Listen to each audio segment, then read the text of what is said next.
Hello and welcome to the game analysis for March-April Speedboat Finals. It's a long time coming, but I've finally gotten to it, and now we're going to just record some of my thoughts about the finals game um, and talk it through together, and hopefully we can learn something along the way. So first, we're going to look at 1901.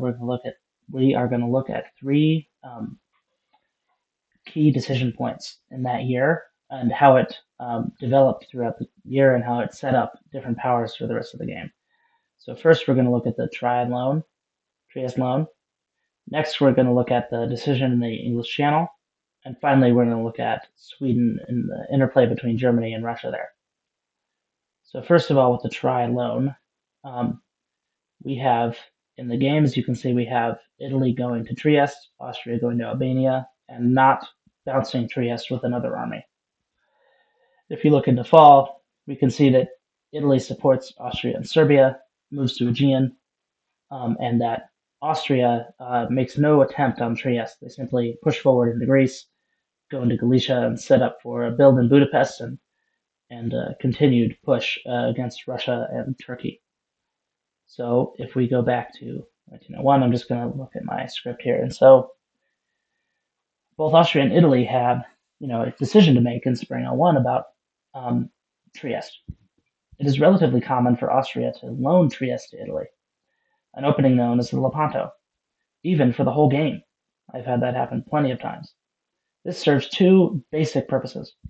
It allows Italy to gain another build, which they either use to build a second fleet in the classical Lepanto variation, where the army in Apulia is convoyed to Tunis, or, and what I'm calling the Gallipoli variation, where Italy's fleet goes to Aegean or to Eastern Med, in follow one, forgoing the second build in favor of a quick tempo against Turkey, and then they obviously build another fleet and continue to move against Turkey.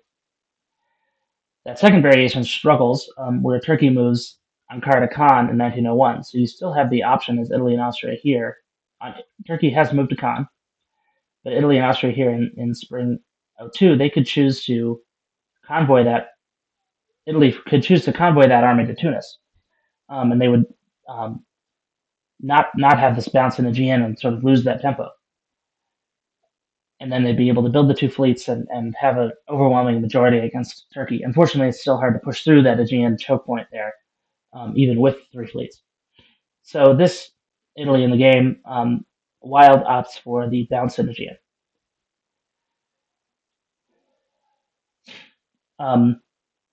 But I'm arguing that it struggles, the Gallipoli variation struggles against Khan openings by Turkey because, frankly, those openings were designed to stop that variation of Lepanto and make it more difficult.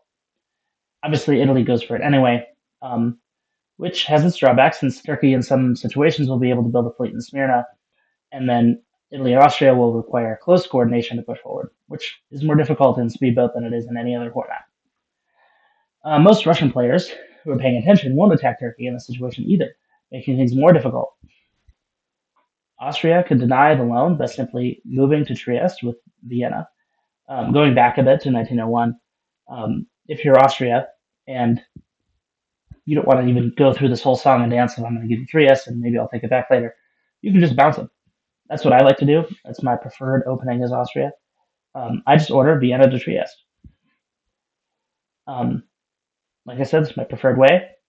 Another method is to either hold in Trieste with the fleet or move Trieste to Venice entirely to prevent the Bohemian Crusher opening for Italy, which is where Venice goes to Tyrolia, Rome goes to Venice, and then either they keep moving up or they hit Trieste together and fall. And what that Trieste to Venice move does is it bounces and keeps them separate. And best case scenario, you end up in Venice. But that's not the best approach for most Austrias because you're making an enemy of Italy right off the bat, and Russia and Turkey are most likely to pounce on that and go after you. And you give up any claim you could have to Greece. And to be honest, that whole opening is much more rare in speedboat these days because most Italies are taking this tri-loan approach instead. So as you can see from Turkey's response in fall, they interpreted Italy's moves as aggressive. So we're going to look at the fall turn. We're looking at the fall turn. So they go Bulgaria to Greece, they go Kron to Aegean, they go Ankh to Khan. Rather than responding to Russia in the Black Sea, they move with all their firepower toward the south. This was likely what they were planning from spring anyway, but I bring it up simply to demonstrate how you can interpret moves just by looking at them, without any other context or negotiation. Bulgaria to Greece is unlikely to succeed, but instead of just holding, strong players make the move anyway to indicate their goals. Russia will see these moves by Turkey and be more likely to allow them to fight against Austria and Italy without attacking. So that's one way that you can look at the board and sort of see where people are moving and think about what are their intentions. For example, I just saw another one. Russia moves to Warsaw here. What's the intention of that move? I don't know, but it's right next to two German centers. What do you think it's going to do there? So there's these ways that we can interpret moves without even knowing anything else about the board. Look, Russia gets support into Sweden, and yet they're in Silesia. So this is just how we look at a diplomacy board and try to interpret things. So for my second thing, we're going to talk about the we're going to talk about the English Channel. So going back to spring, we can see there's a bounce in English Channel. France does the most solid opening for France, to be honest. You get Paris to Burgundy, you get Marseille supports Paris to Burgundy, rest of English Channel. There's nobody can hurt you. Worst case scenario, Italy's in Piedmont, Germany's gone to Burgundy, and you're bouncing in English Channel. You might not even get a build in that situation. Well, you can get a build still, because Burgundy to Marseille, Marseille to Spain, and Brest back to English Channel to Mao covers all your centers and guarantees you Spain. So even with the worst case scenario of a three-way attack from the first move, you can still get a build and cover all your centers. So this is the most solid, safe opening for France. In this game, both England and France decided to go to the English Channel. France opened very solidly, as I said, covering all their weaknesses. Opening to English Channel is strong as France, because it can easily be pivoted into a grab for Belgium in the fall. It completely stops any designs England might have on you in 01. The support in Burgundy is also very strong, since if Germany does try to move there, they will lose tempo. It also guards against the rare Ben Pie move. So all of those things that I just said, we're guarding against all those options, all those potential attacks. If all three of your neighbors go for you, this is the best way to counter them. As for England, moving to the Channel is only really good if France doesn't move there. Usually it is combined with the preparatory Liverpool to Wales, seeking the convoy into France in fall. I do not see this variation with Liverpool to York very often, although it's plenty common. It's just not quite as optimal in my opinion. Although it does allow England still to convoy into Norway if they want. Usually you don't want to convoy to Norway if you're going to attack France, though. So it's not the best choice, in my opinion. Finally, Sweden. It's the third thing we're going to talk about in 01. Germany is faced with the key decision to follow one of every game, unless they don't open to Denmark, but there's a reason that that move is played 90% of the time. It's like I said, it's hard to justify moving anywhere else other than Denmark, and it's a center you cannot be dislodged from, and it gives you vision into North Sea and control over whether Russia gets Sweden or not. Traditionally, there are several factors that go into a twist on Sweden or not, but it's best not to overthink it. It seems like I ran out of steam and didn't write a script there, but basically, what I like to do is, depending on England's moves, you're either going to see support into Sweden or bounce in Sweden. If I was Germany here, I'm looking at France, I'm looking at England, and I'm thinking, why don't I bounce Russia and Sweden? We're going to do an EG, we're going to have a great time. This Germany chooses to support Sweden, and then they build a fleet in Kiel. So this Germany's not interested in that, but it's really your choice how you want to do it. It depends. We've seen a lot of games recently with strong RGs in the league, so that might be the way of things right now. Although for Germany, it doesn't always tend to work out in the long run, so maybe it's time for a switch up. Maybe it's time for more Germanys to bounce Sweden again and go for those EGs. We saw a lot last season at the beginning of the year. So it's a cycle going through these different kinds of opening setups. Finally, moving on to 1902. We're going to push through the winter here. And here are the spring moves from 1902.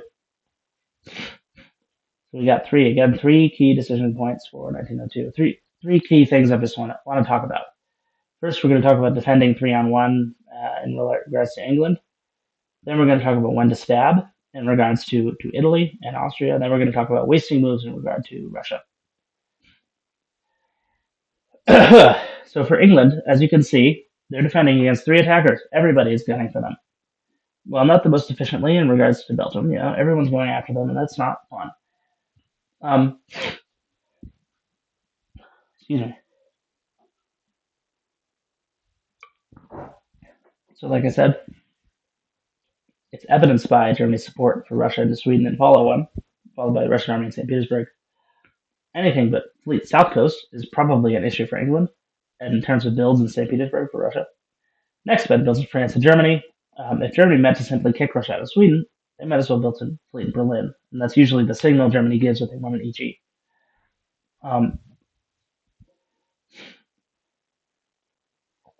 So, in terms of defense, the first key move here for England is the build. Fleets are fine, but armies are better, especially for defense. It may seem counterintuitive to build units that can't even leave the island, but you need at least one to defend against an attack for any meaningful amount of time. Starting off with the army build here is a clutch way for England to potentially stay in the game a bit longer than they would otherwise, and therefore extend their chance of survival and even make a comeback. Otherwise, I went back. Next is their use of signals. England makes use of signals extensively this year. The English Channel supports Denmark to Sweden, as we see, as does Norway. And then in the fall, Wales supports, I wrote it down, Wales supports Holland to Paris. The English Channel supports Denmark to Sweden, indicating Germany that EG is still not their hope. In the fall, Wales supports Holland to Paris, while far less direct, indicates the same thing. When units have nothing particularly better to do, such as English Channel and Wales did in this instance, it never hurts to signal to your opponents or potential allies what your intentions are. And as an opponent, you always got to look out for this stuff. It's just a way for people to. Sometimes it's just a way to vent your frustrations. I found it can be cathartic to support your opponents to hell, for example, but it's also a way to get people thinking. Because I've definitely had games where I was chugging along in Alliance and then someone throws a support.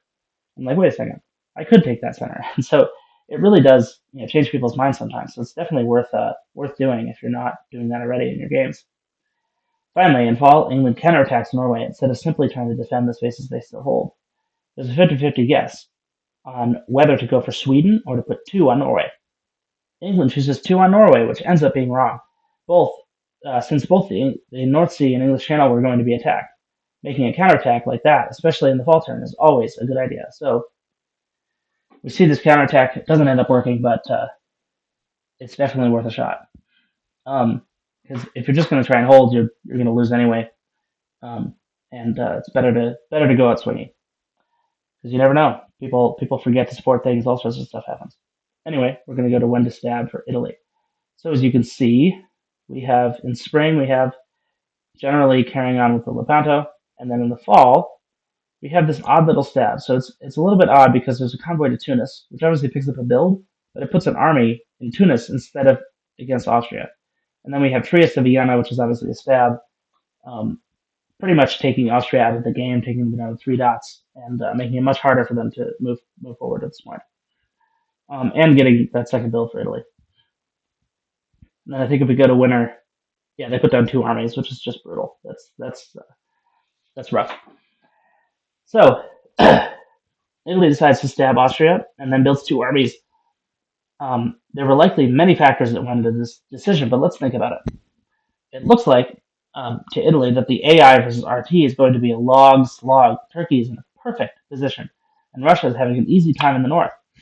Both of these factors, combined with the opportunity to grab Vienna unopposed, make the decision to stab too easy to pass up for this player. As Austria, sometimes things like this will be unavoidable, but it is important to look at what your opponents might be looking to switch alliance structure and preempt those moves by either defending open centers, like Vienna here, or make a stab first.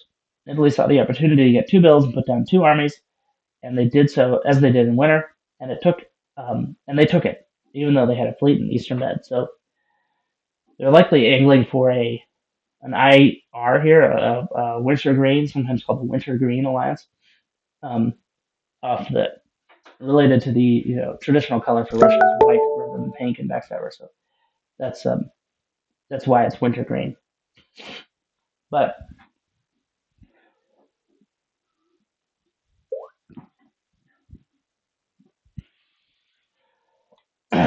they are probably angling for that sort of alliance, and they're not so worried about antagonizing Turkey here, even though they're in Eastern Med.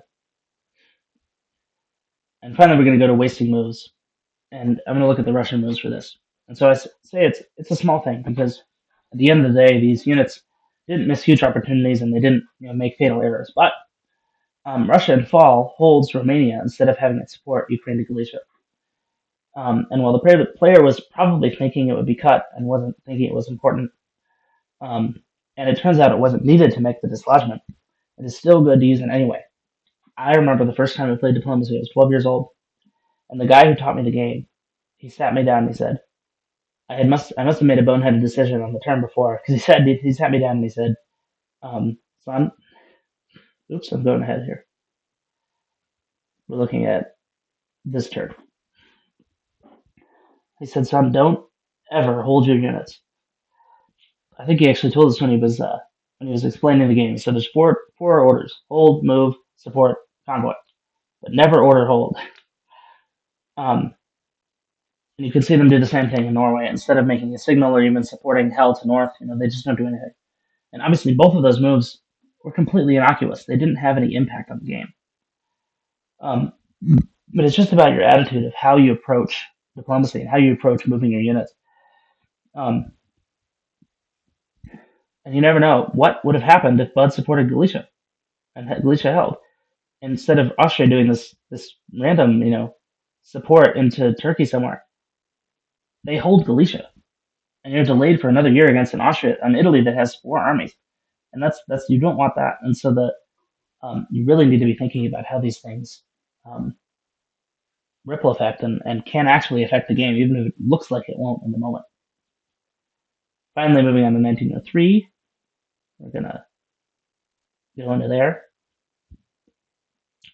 Take another water break.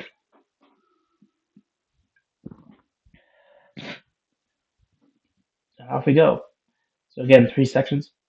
But we're going to start with this idea of guaranteed moves. And that might be a little bit of an obsession of mine. Because I'm always looking for the guaranteed moves of the position, the moves that will always succeed. And the subtitle of this section is sort of like how to win the battle for England. Because France and Germany here are in a race to get as many centers as they can out of England. And in spring, France has a lot of options. Look at this position. We'll look at the fall. So you have Mid-Atlantic, you have English Channel, you have Brest, you have 3 armies, army in Portugal, you can try a convoy already. There's so many things you can do. You can support yourself at Irish Sea, you can try a convoy, you can put yourself in now in Irish Sea, you can go to English Channel, you can do all sorts of different things. But what does France do? They look for the guaranteed moves. So they look for English Channel to Irish Sea, guaranteed. Nobody can stop that. You know that move is going through. So you can plan the rest of your moves around it. Like Brest English Channel is obvious. You definitely want to go there to follow up because English Channel is going to be empty. And it seems obvious, but this is how you have to think about things this way to really advance. Excuse me. So, and then it really applies in the fall. And here you have Germany. They make this really long shot play for London instead of advancing at all. So if you look at spring, so winter, spring, and then to fall, their units are all in the same places. The units are still in the same places. No movement has been made by Germany. Whereas France's all of their units have moved. Every single one of them. And part of that, obviously, is because England is defending against Germany. They're not defending against France as much. But they can't really defend against France. So it's just part of it is the dynamics of the position and not really anything else. And it's also the fact that Germany makes these really low percentage plays. Like even here, changing up from London to Yorkshire would have succeeded. But you never know. And obviously, there's other things they could have done, like go for Russia and stuff like that. So there's a lot of, or even Belgium for that matter. Excuse me, very much. There's a lot of options for Germany in this position, but instead they just choose to sort of hammer their head into this England wall that's not falling down. And France, they get into Irish Sea, they get into North Atlantic. My backstabber is loading. They get into Irish Sea, they get into North Atlantic, and eventually they get into. I'll let you guys read this script here. I'm not reading from it, but they convoy Belgium to Liverpool, which is 100% guaranteed. Only Wales can defend Liverpool, so they've got two supports against one, and they know that that army is going to end up in Liverpool. Um, and it uses forward tempo. This is something I talk about later, but it uses forward tempo to get that army there. But it's guaranteed, so it's worth it. We're going to talk about wasting tempo later. So this is an excellent move by France. And again, that's how I want you guys to think about diplomacies. When you're thinking about tactics, I want you to think about guaranteed moves and how to like hammer away the position. So you can look at there's like harder things here. Let's see if I can find another example. For example, for Russia, Warsaw to Silesia is not guaranteed. Warsaw to Prussia is guaranteed. So that could be something that goes through your head when you're considering those sorts of attacks. Like, how do I get into Germany here? Obviously, Silesia is a more dangerous position, so a more dangerous space to be in because it touches two German centers, not one. But you're going to be there by yourself. Not much you can do. So why not go for Prussia, which you know you'll be in, and then you can support yourself into Silesia and fall, which you also know will be successful. They do this instead, which works because Germany stays rather defensive, but they could block Bohemia or Silesia here and really slow down Russia's advance. Anyway, we're going to talk about army/fleet placement, which is one of the big dynamics in diplomacy. You only have two kinds of units, armies and fleets, and they do different things. And you need to know where to put them and how to use them to best, excuse me very much, to best, defeat your opponents. So again, we're going to sort of scrutinize Russia's moves, and I'm not trying to pick on you, but I just noticed a lot of things. And so for Norway and Sweden, when Russia's in Scandinavia, they often have to pick which units to place in each center. Russia chooses to put the army in Norway and the fleet in Sweden.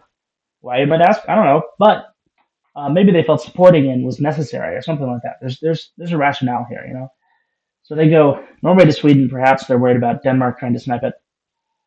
St. Petersburg to Finland.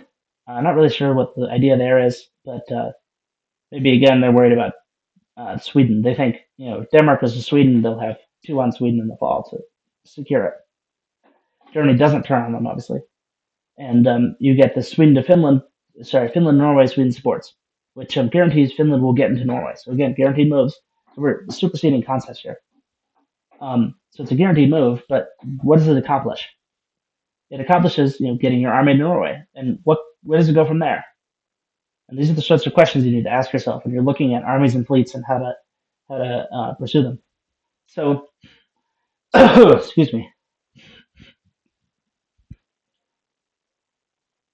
Germany only has one attacker on either dot in that fall turn. So having the army in Sweden surely would have been more useful, given that it can go to Denmark, and the fleet in Norway can be used to go north and Norwegian, and obviously Skagerrak as well, and extend Russia's strategic possibilities, especially for someone who just stabbed Germany.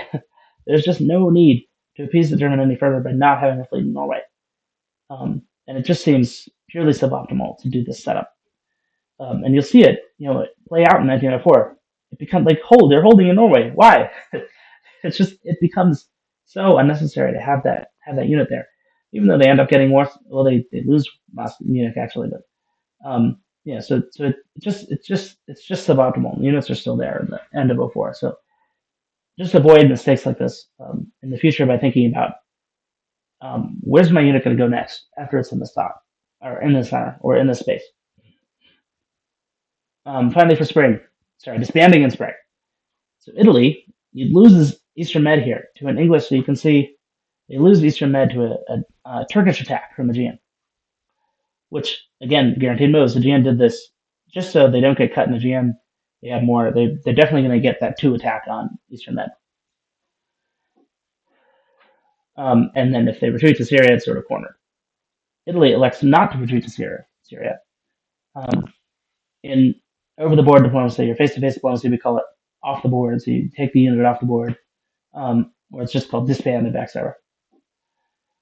Italy chooses to disband in this position, and it's a bit risky, you might think, to make a play like this in spring, because you'll lose that unit for the whole season before being able to rebuild it in winter. So it's going to be gone for fall. You're going to be playing a unit down. But in this case, it appears to pay off since Italy manages to hold on to Ionian. If Turkey had taken Eastern Med with Smyrna, then you have a different calculus because you have to think, you know, what am I giving to Turkey if I do this? And you might lose Ionian. Whereas if you retreat to Syria, they kind of have to. There's more guesses involved. Even if that unit in Syria becomes kind of useless later on. Excuse me again. So it's important, when choosing to reposition by disbanding, that you don't lose any centers, because then you won't even get to rebuild, and you'll have had that choice of what unit to disband taken away from you. But Italy obviously felt rather secure in this position. You can just look at it. They're not losing a center here. It would be really unlikely with Russia going after Germany and Budapest and all that. And they end up not gaining a center, so they end up getting one build, and they put that another fleet in Naples with a more secure position that's more retreated back, so that Turkey's sort of they're out of the way of Turkey basically, and this gives them a little bit more flexibility to maybe switch sides and not fight, or to stop fighting Turkey. All right, so I only have one thing to talk about in 1904, but we're just going to look at it a little bit. It's this idea of board sense. So I want people to get this idea of you really can't, and this is why I hate. This is my first video ever. I don't want to go on a rant about something I hate already, so I'm not going to do that. But the WebDip map is really nice. They have a lot of great features, the interactive map and all that, and the live updating press, and it's got some really good features. But it kind of zooms you in on one corner of the map. So it'll kind of zoom in. I can't display it right now. I don't have it set up or pulled up right away, but it'll zoom in on one space on the map. And that, I think, that leads people to a different sort of attitude about the map, and not thinking about it as 100%. Like, you need to know everything that's going on. And honestly, I don't know how people look at their backstabber on their computers. Maybe the people are just looking at one portion, but you really need to be looking at everywhere on the map. Because look at this turn. If you're Russia here, especially, but Italy too. Russia and Italy are the contenders. So Russia, Italy, France. Just look at the bottom here. So we have 3 centers for Austria. They're probably not in it in this finals game with a third of the game done, or I guess a quarter of the game done to really be doing anything. England 2 centers, definitely not. France 7 centers. They're a contender. Germany 5 centers. They're kind of stuck between France and Russia. They're definitely paying attention to France though. So not worrying about them. Italy 6 centers. They're walking into Budapest here. They're definitely a player. Russia 7 centers. They're walking into Munich. They're pushing hard against Germany. They're definitely a player. And Turkey 4 centers. It's Turkey. They always have a chance, but they're not really doing a whole lot right now. So for especially Italy and Russia and France, they need to be paying attention to the different contenders around them and trying to make sure that they're not missing something that's going on across the board that could cause them to really be, aware. So a couple things different things to discuss. Russia and Italy, like I said, are both playing as France is not a big issue. You see, Russia's hitting Germany really hard. Italy's just playing in the east. They're not even worrying about their back flank here. And Italy again builds 2 armies, which is fine, but you're going to need fleets if France comes south. You're going to need them bad.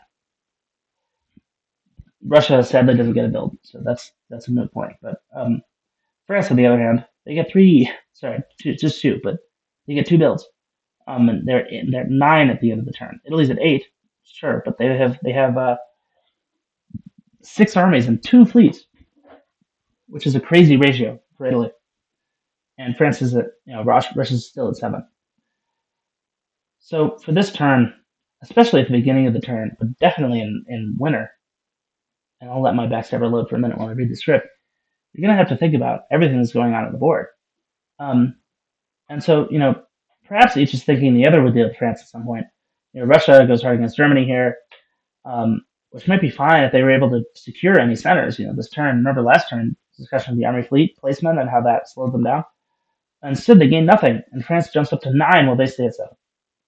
Now, having created an enemy in Germany, which has the potential to cost them a huge amount of momentum and tempo in the upcoming race with France, it might be better not to attack Germany here, and instead allow them to block France from gaining too much more momentum. That being said, if you think Italy is going to move on France, that might be fine. You might not think about doing that. But instead of doing that, Italy builds 2 armies in winter for a clear sign that the board that they are not even a little bit worried about a possible French solo push or attack onto Tunis. One of the things you can do to help improve your game is to look back through your games you participated in and try to see where the tipping point was between 2 large powers occurred.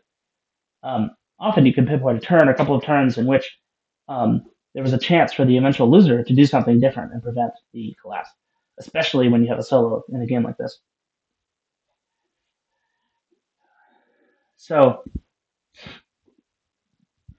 anything interesting in the tactics? Again, England is full send against Germany here. They are not interested in defending against France, which is, hey, fair enough. They're ready to get out of the game. It's been half an hour already. They're ready to be done. Go home. Sit on the couch. Maybe watch the game a little bit, but not interested anymore. And really, this decision by Italy to build 2 armies is really hard for me to understand. I would never do this. It would be hard for me to do this. You really need that balance of fleets and armies, especially as in a power like Italy or England or Germany. Sorry, Italy, England, or France that have so much ocean around them. You need a much better balance. England, for example, could get away with 6 fleets and 2 armies. You can get away with that, but Italy cannot get away with 6 armies and 2 fleets. It's just not possible. So again, this is definitely the last turn where you can say France is becoming a solo threat. But we're going to talk about, and the subtitle I have here is Forefront War, but we're going to talk about Russia again. Russia turns away from fighting Germany because Italy's taken all of Austria and they've become a threat, but it appears to be too little too late. Germany hits Sweden, allowing France to get Norway. I think that happens in the fall. Both centers fall. France plays this well, not backing off of Germany too much, but not attacking them either, so that they can do the dirty work of pushing Russia back for them. Russia also engages Austria and Turkey, resulting in them simply being engaged in too many fronts. This is the age-old problem for Russia. Too many fronts. They will be unable to defend against all these attackers at the same time. France, for their part, starts a new front against Italy, but they will likely face little opposition. 2 fleets, remember? They get a bit lucky that Ionian was bounced by Turkey, meaning they will walk into Tunis for free in spring 06. There is less to say about this turn, given the relative lack of changes. As for the tactics in the Austria region, there are frankly so many options, I'm not sure if the orders Italy did were even bad or not. You would have to do a lot of calculation to figure out what the optimal set is. Sometimes simply going with your gut is the best. So what happens here, Italy goes to Galicia. Apparently they weren't expecting Bohemia to Vienna, which is fair enough given Russia's play.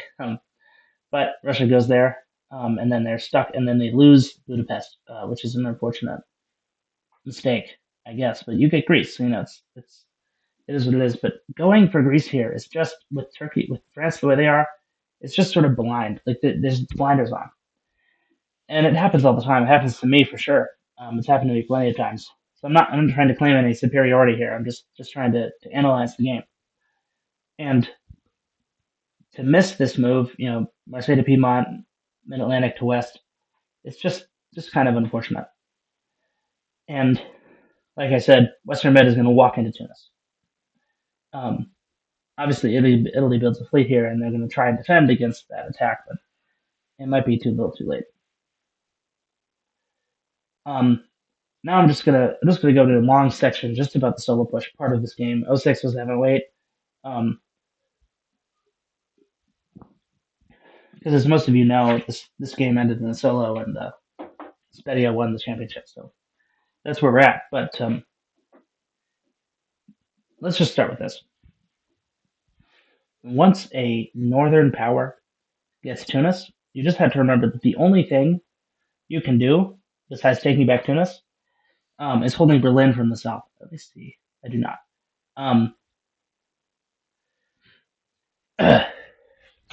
There's a couple statement lines that hold an extra center from the south that isn't Tunis, a 17th center from the south that isn't Tunis. The only one I know of really that's effective is the Berlin one. So you have what you need is Moscow, Livonia, Warsaw, and that's 3 supports on Livonia. Then you have Prussia, Silesia, Berlin, 2 supports on Berlin, 3 defense on Berlin, and then Bohemia, Tyrolia, just to keep Munich from going in. So that's the only line I know of that protects against a northern attacker that doesn't include Tunis. And you can have any combination in the south in addition to that. That holds Venice, Rome, Naples, and you'll have 17. But this is what you have to do when somebody hits 10. This is always what you have to be thinking about. Even if there's 2 people on 10, less so if there's 2 people on 10, but even if there's 2 people on 10, you really need to be thinking about what is their 18th center. And in this case, their 18th center is going to be St. Petersburg, and you cannot hold St. Petersburg from the south. And as we'll see, it's very unlikely that Germany is going to try and defend, which you can disagree with conceptually, but it's just what happens. So in Spring '06, like I said, the onslaught begins, and you can check it out here. Just brutal attacking by France, cutting through the defenses of Germany and just filling everything. This is where everyone on the board, including Turkey, needs to realize instantly that France will solo if there's not a concerted effort to stop them. It's beyond just like the possibility. This is a solo threat, full-fledged solo threat. Obviously, on a top board, it's harder to get around that, but on a regular board, you're definitely going to want to stop a solo because you get 0 points. Any other result, you get points except for a solo, with the obvious exception of the soloist. The first thing you need to do is find the main stalemate line. So we're going to talk about that a little bit. And see where the defenders can secure dots to keep the soloist at 17 or less. In order to do this, look along the main stalemate line that runs through Iberia, Germany, and St. Petersburg. If a northern power has units past Mid-Atlantic, Munich, or St. Petersburg, watch out. In this case, in '06, France already has a fleet walking into Tunis.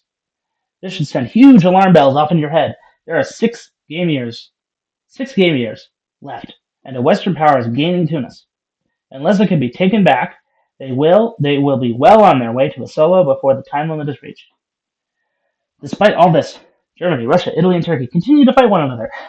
Germany in particular might be justified, given Russia's actions have made it so their only viable survival strategy is to hang out in St. Petersburg and be part of a line to stop the solo. Unfortunately, it seems as if this is unlikely to happen. It might be completely impossible to stop a solo at this point if Tunis is lost, but if somehow Italy is allowed to take back Tunis by Turkey, it could be held. An example of a 17-center line that might form here is the following. And I have this here.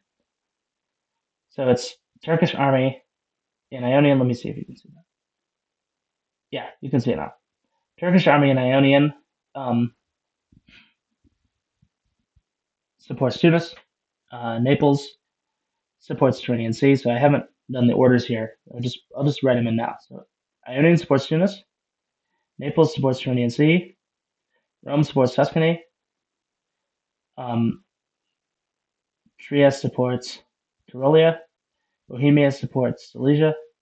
Galicia supports Silesia. Ukraine supports Warsaw. Sev supports Moscow. And then all those can just hold in Venice and Tuscany Just hold. And we have an extra fleet down here. This is a 17 center standby line. It's one of many options, but you need Tunis, as you see. I didn't set up the one for Berlin, but it's very similar. Obviously, you give up Tunis, and then you'd have the armies in Livonia and Prussia instead of Ukraine and Sevastopol. And that would be enough to hold the whole. And you'd obviously need one Galicia and Berlin, Ukraine and Prussia, Sevastopol and Livonia, and you would have a northern standing line with Berlin. So that might be the best chance in this game. But as you see, Germany doesn't seem interested in this prospect. They're continuing to push. They're going for Warsaw. They're disbanding. It's kind of too late.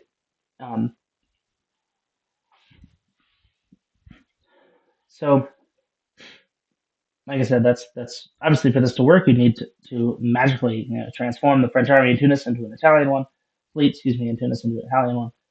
At this point, every center north of the line is completely lost, so that is truly the only hope of everybody else at this point. So again, I talked about the Berlin line, but that's tough. It's hard to get.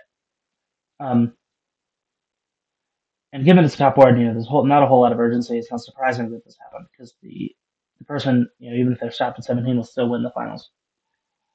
So into 1907, at this point, likely completely unstoppable. Germany's putting themselves in St. Petersburg. At the end of 07, France walks into every German dot. They're down to one.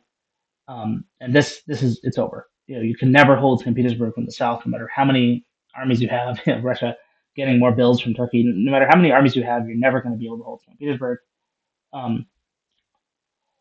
They already crossed the line into Tyrolia. It's becoming completely untenable. In 08, they continue to crush forward. They force St. Petersburg. They're in Galicia. They're in Livonia. It's completely over. They're trying to convoy. They're styling on it, trying to convoy into Tuscany. And as this closes out, Spedio obviously deserves a lot of congratulations. And obviously, congratulations to all the other players who made the finals, some of which are making the finals. May make the finals this season. And especially to Spedio in the victory. So congratulations to you all. And I hope you learned something from this little breakdown here. It was a quick game, 1908. Not a whole lot to talk about in the last few years, but we got through it. So you too can participate in the Nexus Speedboat League on the Nexus Diplomacy Discord server. I'm going to link the server in the show notes down below. Head to the description to find that link. And don't forget to comment your thoughts below and like and subscribe to the algorithm. Bye, everyone.